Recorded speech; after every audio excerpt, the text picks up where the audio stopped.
There's a gas station on the edge of a small town in Vermont that does not exist anymore. It closed years ago. But for decades, a man named Ronald Read worked there. He pumped gas. He fixed engines. He wore the same jacket most days. He drove a second-hand Toyota.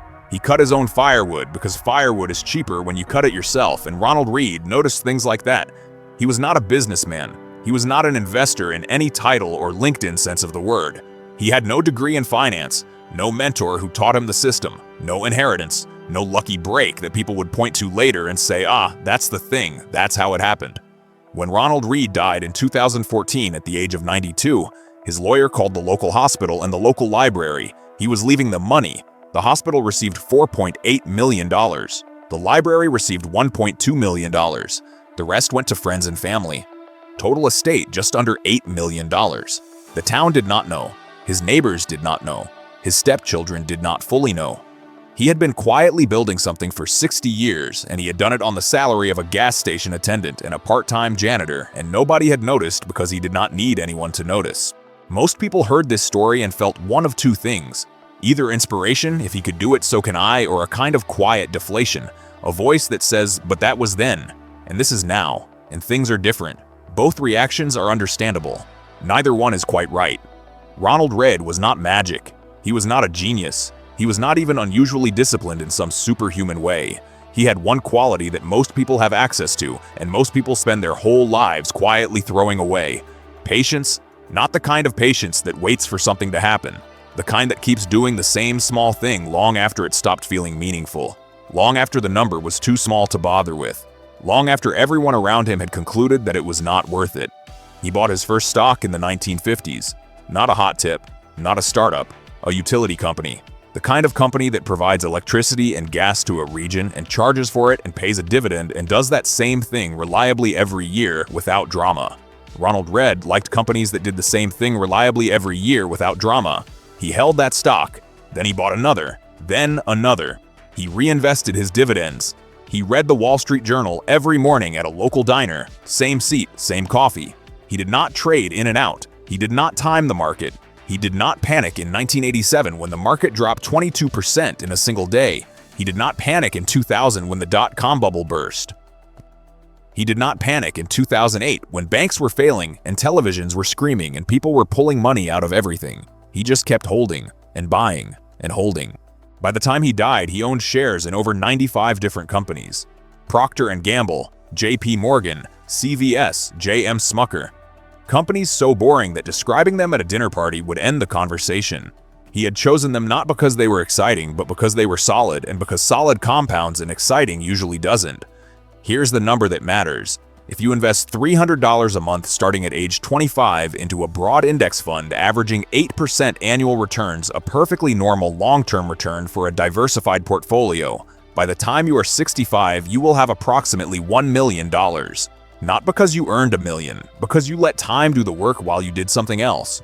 Ronald Read did not have index funds the way we have them now. He built his own version manually, stock by stock, company by company, over 60 years. But the mathematics underneath it are the same mathematics available to anyone with a brokerage account and 40 years and the ability to not check the balance every morning. The enemy was never the market. The enemy was the checking. The enemy was the feeling that you needed to do something, react to something, move in response to something. Every time you check your portfolio and feel the urge to act, you are paying a tax that Ronald Read never paid. He did not have the apps that make it easy to sell in a panic. Maybe that helped.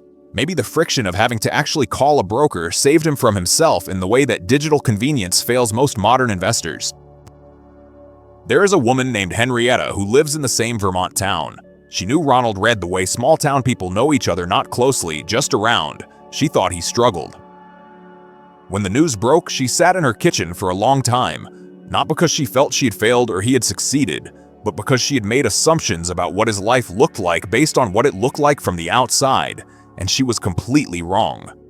And she wondered what else she had been wrong about. That is the part of this story that does not make the headlines.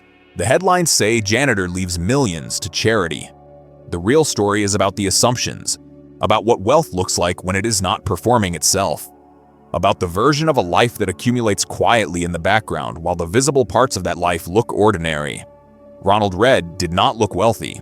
He looked like a man who pumped gas and fixed cars and cut his own firewood and read the newspaper at the same diner every morning. That was not a disguise. That was just his life. The money was something that happened in the background of that life over 60 years of patience and simplicity and not needing the number to be impressive in real time. 3 things worth taking from this. First, time is the only thing money cannot buy more of. Ronald Read started early and he never stopped. He did not start with more money. He started with more time and he used it completely. Every decade you wait to start costs you more than any market crash ever will. Second, boring is a strategy. Every single stock Ronald Read owned was a company that made something ordinary and sold it reliably and paid its shareholders and kept doing that. He was not trying to find the next big thing. He was trying to find the next 50 years of steady.